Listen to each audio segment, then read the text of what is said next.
Everyone, thank you so much for joining us today. I'm joined by Mr. Doug Holler, who covers Arizona State sports and is this year's 2020 Arizona Sportswriter of the Year. Thank you so much for joining us. And first off, congratulations.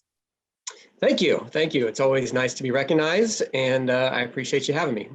You're welcome. Now, one of my first questions I would like to ask is, what inspired you to be a sports writer? Well, it's kind of a long, not a long story, but it goes all the way back to when I was, gosh, maybe 6 or 7 years old. Joe, I remember like when the Super Bowl was on, as early as like 1980. So I would have been 8 years old. I would watch the game, and then after the game, I would take out my pencil and my notebook, and I would write a story about what I just watched. And I would do that. I would start doing that for every game. And then I thought, you know what I could do is write stories about every Super Bowl. So I would go back and research previous Super Bowls that, I wasn't even around for or didn't even watch, and then write a story about that. And I had this whole book, and I would keep it on my, right above, like on my bedpost. And every night I would read it. And I just started like collecting Super Bowl stories. So that's kind of where it started. And then I did the whole school newspaper thing in high school and everything, but it's pretty much been the only thing I've wanted to do. Wow, that's amazing.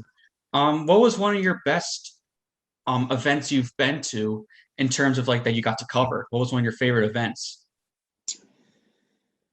That's a hard question for me to answer because everyone usually just thinks the Super Bowl, the biggest event, and I think I've done 3 Super Bowls and 3 or 4 Final Fours and a handful of national championship games and football. Those are always a little bit more difficult because it's harder to find great stories. And there's so much competition, and it's hard to get the access that you need. I mean, sometimes you have to ask questions at press conference, so whatever angle you take, it's right out there in the open for everyone else to take. So yeah, I will say that it was covering my first Final Four was kind of cool because I grew up as a college basketball fan, and just getting to be in that environment. I think if you would ask me when I was younger, what's the one event I would have liked to have covered, I probably would have said the Final Four. But I'm not sure that's where my best work has come from. But that's probably the moment where I have like looked around and said, "Wow, look where I am." The other event that I would like to cover that I have not covered yet, not had an opportunity, would be the Summer Olympics, just because of all the different stories that are there to try to find those. And I always just am amazed at some of the stories that come out of the Olympics every 4 years. Absolutely. Because where I'm from, Maryland, we all know Michael Phelps and Kay Ledecky, home to some of the greatest swimmers.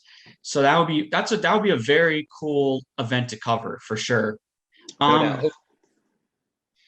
So my next question would be, what's one of the toughest things about being a sports writer in terms of like, what I mean is it hard sometimes when you're facing a super like deadline, or is like that one of your biggest like challenges or like the biggest demands in the sports writing industry? No, I think for me, as you get experience and go through this, writing on deadline becomes just almost, I don't want to say second nature because it's always challenging, but it's part of the tools that you develop. For me, the hardest part is, everybody has, a cell phone these days, and everybody gets on Twitter. And when you're on Twitter, what do people do? They scroll. And, they just, anything, you're trying to catch their eye. Just, you tweet out your story and it pops up on someone's timeline, and all you have is just as they scroll through to catch their attention, to pique their curiosity, to get them just to pause, just to think like, is this something that's going to be worth my time? And so in some cases you write a story at The Athletic, where I work, you have the freedom to kind of expand and write and stretch and go in depth. And sometimes you'll write 1,800 to 2,000 words. And then you have to narrow it down to like 200 characters on a tweet.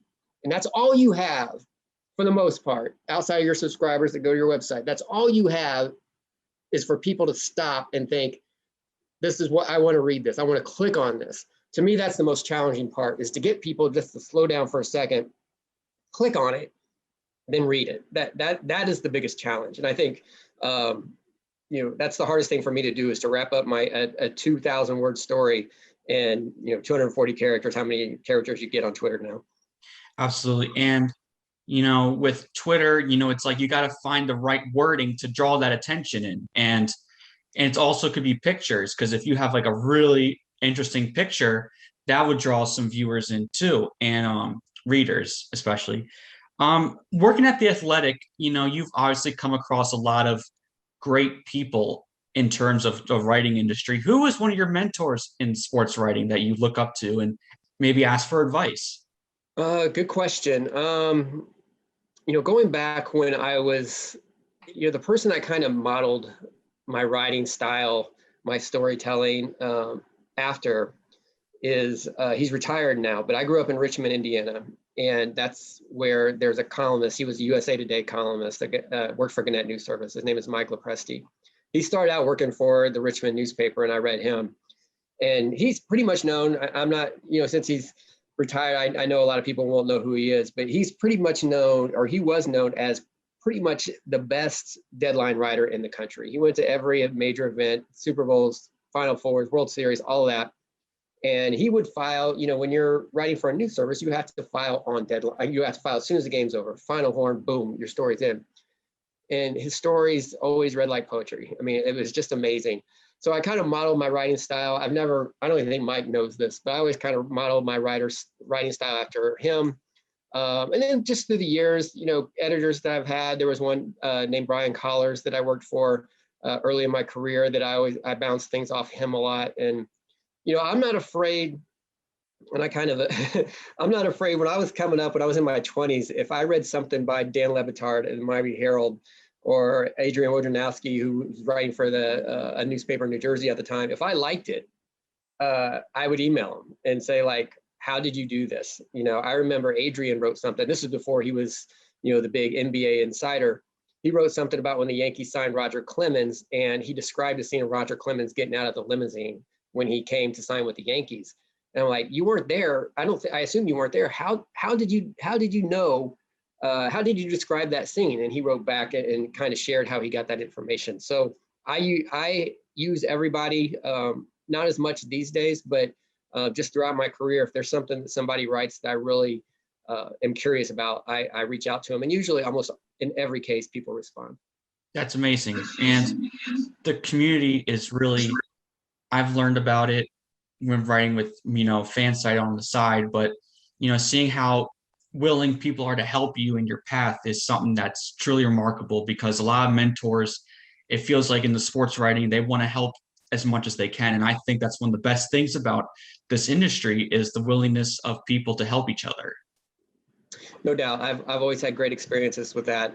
So yeah, I would encourage any young sports writer to, if you come across something that really, that you want to learn, that's probably the best way to go about doing it.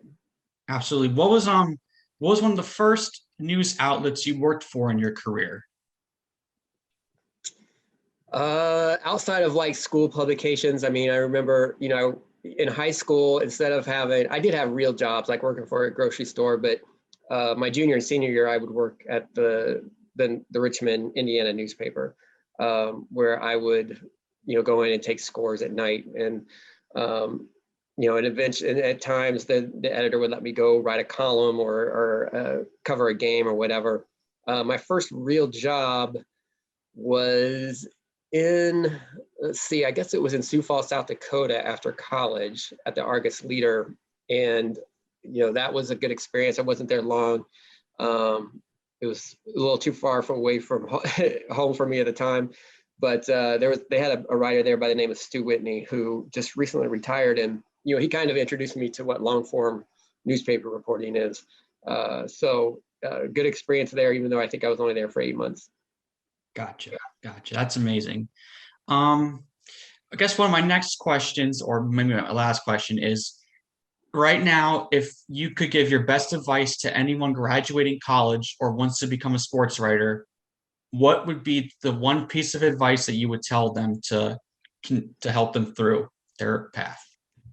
Exercise your creativity. It's a skill just like anything else. You have to be able in this business to communicate, to report. Obviously, reporting is huge. That's probably the number one skill that you need. There's always going to be someone who writes better than you do. So, the information that you can get will set you apart. But you have to be able to differentiate yourself in this field somehow. It's a competitive field. You don't have to no longer write for a daily newspaper anymore to get your work out. There are websites, there are blogs, there are a million ways you could write. And the best way to get attention is to come up with the best ideas. I tell everybody that. If someone if I'm judging a contest, which I have a few times in my career, I never have picked the best written feature. I've always picked the story that is like, wow, what a great idea that was, and how great did they execute this? Those are the things that have always caught my eye. I don't get jealous. Sports writing is competitive. On my beat, if we go out and if Arizona State wins a big game, I'll read someone else's game story, and if it's really well done, or if they had a quote that I didn't have, I'm not going to get jealous of that. I just like they did a good job on that. What makes me jealous is when someone comes up with a better idea than I had. So that I would always tell people to stretch their creativity as far as I can. It's a muscle. It's like anything else. Work at it, brainstorm, write down ideas, have a notepad by your bed, because it seems like for me, whenever I go to bed at night, that's where the best ideas come. Write down ideas. Sometimes they all don't work out, but when you write something down, your brain starts working on it and saying like, what if I do this? What if I do that? And that's how those ideas come to life. Awesome. Would you also say being willing to cover a variety of sports and not just one specific sport as well? No doubt, no doubt. There is a danger of getting locked in. I think it's important to know where you want to go and what you want to do in this field.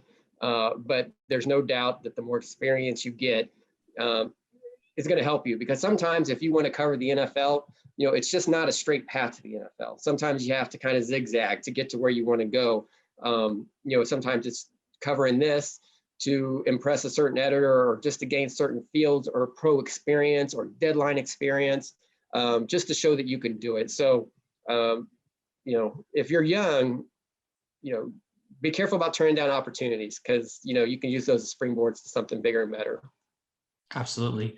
Well, thank you so much for joining me today. It was a pleasure interviewing you. I really enjoyed it. Thanks for having me, Joe. You're very welcome. And thank you everyone for listening.